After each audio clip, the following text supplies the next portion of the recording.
الحمد للحق المبين من كونه لي يبين على الكتاب المستبين. bismillah barke borom Tuubaa asalaamaaleykum wa rahmatullahi taala wa barakatuhu noo ngi leen di nuyu di leen ziar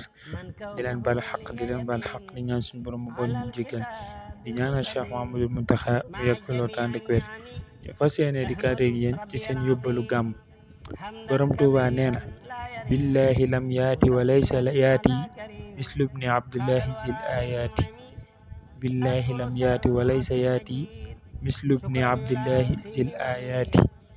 maa ngi wàcc màggug yàlla mësula dikk te du masa dikk mukk mbindeef bu mel ne rasulillahi sallallahu alayhi wa sallam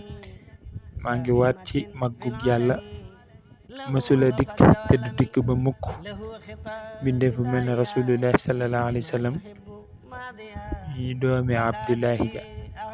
daan nañ yàlla dafa dégg topp wasalaamu aleykum wa rahmatullahi taala wa barakatuhu jërë ngeen jëf.